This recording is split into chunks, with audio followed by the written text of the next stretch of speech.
नमस्कार। नमस्कार। Sir as first तो हम आपसे आपका नाम और परिचय जानना चाहेंगे। मेरा नाम हनुमान चौधरी है। मैं अधिवक्ता हूँ राजस्थान हाईकोर्ट जोधपुर में। तो सर आज पहली बार आप सतलोक आश्रम सोजत में आई हैं, संत रामपाल जी महाराज के आश्रम। तो आश्रम में आके आपको कैसा लगा? वैसे ये मेरा दूसरा भ्रमण है यहाँ का। पहला मैं एक बार आके गया था, ये मेरा दूसरी बार का विजिट है। और जैसे मैंने पहली बार जो महसूस किया, जो भावनाएं महसूस की, वो आज भी मैंने उन्हीं भावनाओं को महसूस किया है। अपने आप में एक विलक्षण एक आश्रम कहा जा सकता है इसको। एक तो बहुत अनुशासित तरीके से जो स्वयंसेवक हैं, जो अपने यहाँ कार्य निष्पादन कर रहे हैं, है ना, वो मुझे बहुत ही प्रभावित किया। अनुशासित होके बिना किसी दबाव में, बिना किसी के अत्यधिक निर्देशों के अंतर्गत काम नहीं हो रहा है। स्वयं अपने जो दायित्व दिया जा रहा है जिस व्यक्ति को, वो दायित्व आराम से निर्भीकता से निर्वाह कर रहा है। ये मुझे सबसे इसकी विलक्षण जो है आपके लोगों की यहाँ की ये प्रणाली लगी। सर आप सतलोक आश्रम सोजत में आज बता रहे हैं, यहाँ पर संत रामपाल जी महाराज के सानिध्य में ऐसा सुना है दहेज मुक्त शादियाँ भी हुई है, और आप एडवोकेट है, कानून की जानकारी रखते हैं। तो आए दिन हम देखते हैं कि कोर्टों में केस चलते हैं, तलाक के केस चलते हैं। तो संत रामपाल जी महाराज जो मुहिम चला रहे हैं दहेज मुक्त भारत अभियान की, तो वो एक आम समाज के लिए, एक मानव समाज के लिए कितना सार्थक है? आपका क्या कहना है इसमें? देखिए, दहेज मुक्त जो समाज की जो परिकल्पना है, ये हमारा कानून भी करता है। और उस कानून, ये जो कानूनी जो हमारी लड़ाई है, उस लड़ाई को सामाजिक रूप से जो मुहिम के रूप में अपने आश्रम में द्वारा जो कार्य किया जा रहा है, ये बहुत ही सराहनीय है। और इससे जैसे ये सामाजिक बुराई है, जो दहेज प्रथा से जो हम आए दिन देखते हैं, कई बार इसका जो दुष्परिणाम जो समाज में दिखता है, अपने द्वारा, आश्रम के द्वारा ये जो किया जा रहा है, इससे उन दुष्परिणामों से बचा जा सकता है और समाज में एक अच्छा संदेश, सार्थक संदेश दिया जा रहा है।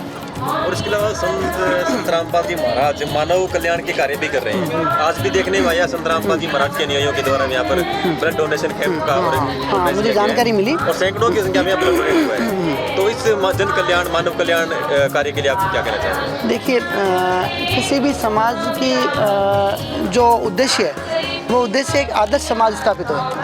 जिसे हम जो पुरातन काल से कहा जा रहा है कि हम राम राज्य की जो परिकल्पना है, तो कहीं न कहीं जो इनकी शिक्षाएं हैं, जो इनके जो आदर्श हैं, जो इनके मूल्य हैं, वो कहीं न कहीं आपको उस राम राज्य के समतुल्य, उस राम राज्य की ओर लेके जा रहे हैं। तो ठीक है, अलग अलग पंथ होते हैं, अलग अलग वो अवधारणाएं होती हैं, अलग अलग उपासना केंद्र होते हैं। जो उद्देश्य है वो राम राज्य के प्रति है ना। और जो क्रियाकलाप और जो गतिविधियां आयोजित की जा रही है, वो नो डाउट, इसमें कोई संदेह नहीं है, निस्संदेह ये राम राज्य की परिकल्पना को साकार करने जैसा है।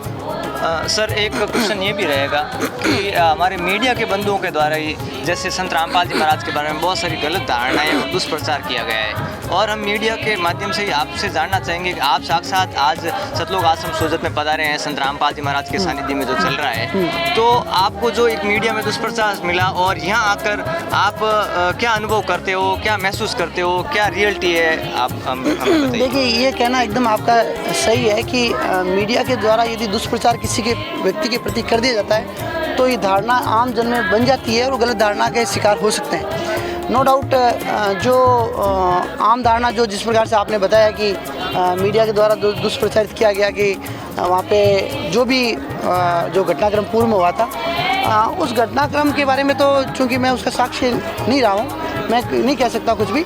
लेकिन जो यहाँ देखा, उस देखने से मुझे ऐसा लगता नहीं है कि ऐसा कुछ जो मीडिया द्वारा बताया गया वो कहीं कुछ भी सच्चाई हो। नंबर 1। नंबर 2, जो आप इस आश्रम की और जो मैं भक्तों से जो मिला, सभी भक्तों में जो एक जो उद्देश्य है वो समान है, उन सभी की समान सोच है ना। उन सभी में ईमानदारी, सभी में सहयोग की भावना वो कूट के भरी हुई है।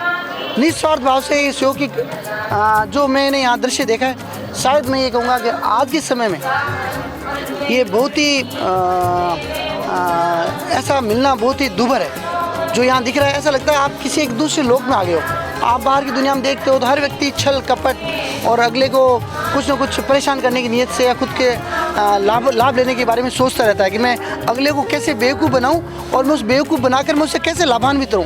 लेकिन यहाँ के लोगों की एक अलग ही अलग ही सोच है उनके अंदर, ये तो किंचित मात्र ही नहीं है। तो और जो एक दो मेरे मित्र हैं, जो मेरे एक दो क्लाइंट भी रहे, जैसा उन्होंने भी मुझे एक बार पहले, आज से करीबन 10-1 साल पहले एक हमारे क्लाइंट थे, वो आया करते थे, उन्होंने एक पोस्टर लगाया था, तो उन्होंने कहा मैं लगा दूँ, मैंने कहा लगा दो, नो डाउट। मैंने वो पढ़ा समथिंग, मैंने कहा चलो होगा कुछ, इतना मैंने ध्यान नहीं दे पाया।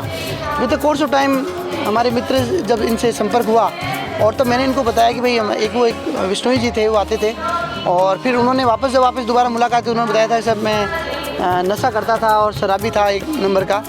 अब मेरा न तो नशा है, और उस व्यक्ति के चेहरे पे इतना तेज़ मैंने महसूस किया, तो मुझे लगा कि आप ये इनमें कुछ तो है, आप इनको इस ढंग से नकार नहीं सकते कि यार वहाँ ये हुआ था, घटनाक्रम ऐसा हुआ। तो इसलिए जहाँ तक मेरा मानना है, जो शिष्यों को जो मैंने देखा है, जो मेरे मिलने वाले उनको देखा, और जो यहाँ मैंने देखा, जो आभास किया है, उससे लगता है कहीं न कहीं कुछ ना कुछ तो पॉजिटिविटी है। जो सोशल मीडिया द्वारा जो दुष्प्रचार किया जा रहा है, उसमें कुछ ये बहुत अपने समाज के लिए ये गलत बात है कि यदि किसी के बारे में भ्रमित अवस्था में डालते हो या किसी के बारे में गलत तथ्य पेश करते हो, तो ये अपने आप में गलत है। सर, एक सवाल हमारा ये भी है, समाज सुधार की यदि बात की जाए तो आज समाज में नशे ने इतनी गहरी जड़ें बिठा ली है कि आज का जो युवा वर्ग है वो तो इस नशे का बहुत ज़्यादा शिकार होता जा रहा है। चाहे बच्चे बाहर पढ़ाई करने वाले हैं, वो भी अपने स्ट्रेस को दूर करने के लिए नशे का यूज़ करने लगे हैं। और दूसरा, जो बॉलीवुड ने जो जहर फैलाया समाज में, इस सब को संत रामपाल जी महाराज अपने अनुयायियों के माध्यम से खत्म करना चाह रहे हैं। आज भी शायद आपने देखा होगा इस आश्रम में आपको शायद ही कोई नशा पता नहीं, नशा पता तो मेरे ख्याल से आपके सेवकों के पास फटकता ही नहीं है। जो भी आपकी ये जो दीक्षा कार्यक्रम है, उसके बाद में जो मैंने भी महसूस किया जो आपके शिष्यों के द्वारा, और ये बात आपने जो बात कही, जहाँ एक तरफ भौतिक युग में व्यक्ति नशे का आदी हो जाता है या कर दिया जाता है, और वो छोड़ने का प्रयास भी करता है और छूट नहीं पाता, ऐसे समय में यदि कोई किरण आती है जो ये कहती है कि नहीं, हमारे पास आओगे, ये नशा आपको छोड़ेगा, ये अपने आप में बहुत ही विलक्षण बात है ना। और मैं तो ये कहूँगा, यदि कोई नशे का व्यक्ति आदी है और उससे नशा नहीं छूट रहा है, तो उसको एक कदम आगे चल के यहाँ अपने कार्यक्रम में भागीदारी करनी चाहिए। उसका नशा, जहाँ तक मुझे जो अनुभव हुआ है लोगों के द्वारा, शायद नशा उसका 101% छूट जाएगा। एक सर, जैसे एक सवाल और रहेगा, जैसे कानूनी दृष्टि से मृत्यु बोझ बंद है, लेकिन ये कानून की तरफ से तो बंद है, लेकिन आप आम समाज में जाते हो, यहाँ जो कानून बनाने वाले हैं वो भी उन नियमों को साहित्य पालन कर रहे हैं, और ऐसा सुना है कि संत रामपाल जी महाराज के जो भी फॉलोअर्स हैं वो मृत्यु बोझ नहीं करते हैं। तो आप कानूनी दृष्टि से और समाज की दृष्टि से इस कदम को कैसा देखते हैं? देखिए, जैसे आपने बताया, आपने अभी जो दहेज प्रथा की बात की, उसी प्रकार से ये मृत्यु भोज का भी है। ये हमारे एक सामाजिक रीति रिवाज या कुरीति कहा जा सकता है इसको, ये प्रचलन में है। इसको धीरे धीरे आप लोग भी कर ही रहे हैं अपनी तरफ से प्रयास, और धीरे धीरे सामाजिक एक बुराई है, इसको भी उन्मूलन होना चाहिए। आपका जो प्रयास है, सार्थक प्रयास लेके आए, कि इनके दहेज प्रथा हुआ, मृत्यु भोज हुआ, इनके कई दुष्परिणाम भी सामने आते हैं। गरीब व्यक्ति है, वो इनको पूरा नहीं कर पाता, वो अपने इन्फीरियरिटी कॉम्प्लेक्स का शिकार होता है, समाज में स्टेटस सिंबल बन जाता है। तो अपने आप में कहीं न कहीं ये इनको बुराइयों को रोकने का लिए आप जो प्रयास किया जा रहा है, सार्थक प्रयास है। सर, एक सवाल हो रहेगा हमारे यहाँ पे, संत रामपाल जी महाराज के समाज सुधार के जो उद्देश्य थे, उन पर आपने अपने मौलिक विचार में दिए, और दूसरी तरफ संत रामपाल जी महाराज जो आध्यात्म का जो मार्ग है, उस पर भी चुनौतीपूर्ण अपना ज्ञान पेश कर रहे हैं। और आज शायद आपने ये प्रदर्शनी भी देखी होगी, जहाँ पर कुछ धर्म ग्रंथ भी रखे हुए हैं और कुछ आपने उनका वाचन भी किया होगा। तो संत रामपाल जी महाराज बता रहे हैं उनका जो ज्ञान है वो शास्त्रों से प्रमाणित है, जबकि अन्य जो धर्मगुरु हैं वो अपनी मनमानी भक्ति या साधना बता रहे हैं। तो इस चीज़ को आप कहाँ तक सत्य मानते हैं? देखिए, धार्मिक ग्रंथों की जहाँ तक बात है, मैं भी इस मामले में अल्पज्ञानी हूँ, तो इस बारे में मैं ज़्यादा कुछ कह नहीं पाऊँगा, क्योंकि इसका तो जो इन्होंने जिसका अध्ययन किया है वही इसको ढंग से इसका वर्णन कर पाएंगे। लेकिन मैं केवल इतना कह सकता हूँ, जो सही बात है ना, जो इसको इंग्लिश में जो हमारी एक उक्ति है, something is better than nothing, तो कहीं न कहीं अच्छा हो रहा है तो उसको हमें प्रोत्साहित करना चाहिए, उसको हमें आगे बढ़ाया जाना चाहिए। लास्ट सवाल रहा साहब हमारा कि जोधपुर मारवाड़ आप पधारिया हो, तो जोधपुर और मारवाड़ रे क्षेत्र रे लोग जगह संत रामपाल जी महाराज रे आश्रम में आने इच्छुक हुए, तो उन्होंने आपका ही संदेश देना चाहो, आपने लास्ट की कर अनुभव लागो आपने? देखिए, जो व्यक्ति अपने आश्रम से जुड़ना चाहता है, वो यहाँ आपने यहाँ प्रदर्शनी भी लगाई है, जुड़ना चाहता है, जुड़ सकता है तो जुड़े, है ना। क्योंकि जो मैंने जो प्रमाण देखे हैं, जो मेरे सहयोगियों के द्वारा, जो मेरे जो मित्र हैं उनके, जो मैंने सुने हैं, उनका खुद को मैंने अनुसरण किया है, वो एक ईमानदार, जो भी बुराइयाँ, जो मानव शरीर में जो बुराइयाँ होती है, शायद वो सारी बुराइयाँ छूट जाती है ना। ये मैंने महसूस किया है, तो इसको प्रोत्साहित किया जाना चाहिए, इसमें कोई संदेह नहीं है। बहुत बहुत धन्यवाद सर, आपने अपना अनुभव दिया।